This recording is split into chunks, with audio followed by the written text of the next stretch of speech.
Hello guys, দেখো আমি এখানে কেটেছি শসা, তারপরে এখানে আমি ছোটো সাইজ 2টা আলু, একটা মিডিয়াম সাইজ টমেটো কেটে নিয়েছি। সবাইকে গুড মর্নিং, রাধে রাধে।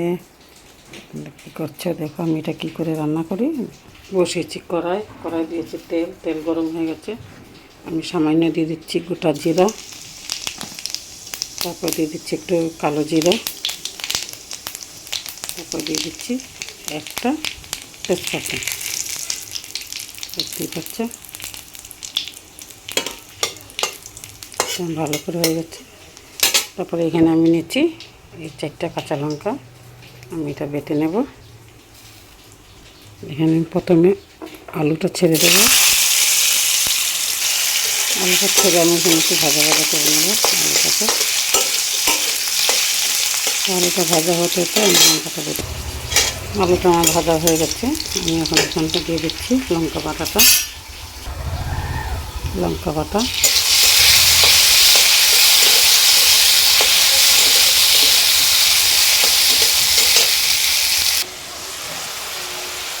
সামান্য হলুদ।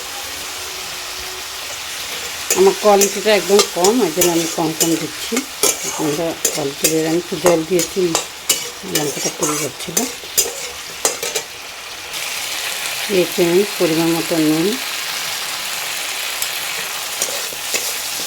ঝালটা তোমাদের কম বেশ করে দেবো, বেশি ঝাল খাই না এই জন্য।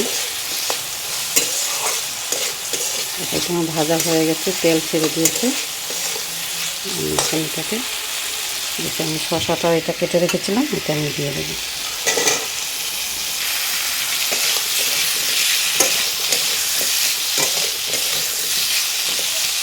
তখন সঙ্গে দিয়ে দিচ্ছি টমেটো।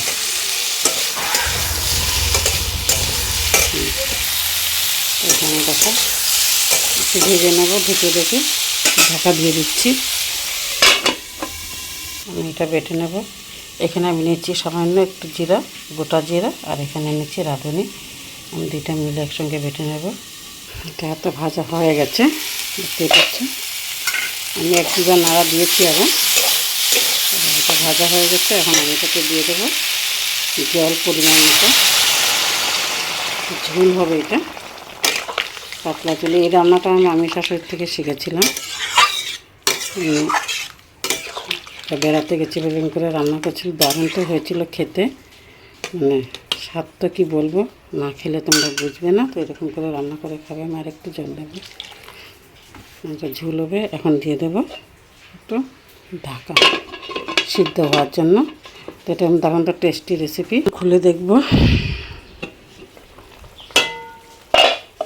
দেখো বক বক করে ফুটছে, দেখতেই পাচ্ছ। তোমরা এরকম করে বানিয়ে খেয়ে দেখবে, খুব ভালো লাগে। দেখো সব সিদ্ধ হয়ে গেছে, আলু সিদ্ধ হয়ে গেছে, দেখতেই পাচ্ছ। এখন আমি রাঁধুনি আর জিরাটা যে বেটে রেখেছিলাম সেটা আমি দিয়ে দেবো। তারপর দেখো এরকম করে আমি মামি শাশুড়ি ঘরে খেয়েছিলাম, দারুণ তো টেস্টি রেসিপি, এত ভালো লেগেছিলো খেতে।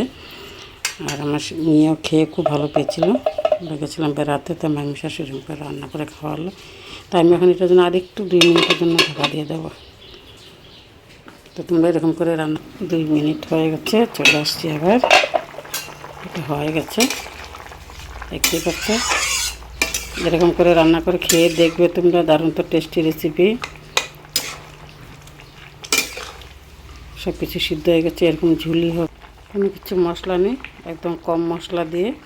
তারপর শসা তো তোমরা অনেক রকম করেই খাও, কাঁচা খাও, এমনি করে শুক্তা খাওয়া যায়, টক খাওয়া যায়। কিন্তু এরকম করে একটা রান্না করে খেয়ে দেখবে, খুবই ভালো লাগে খেতে।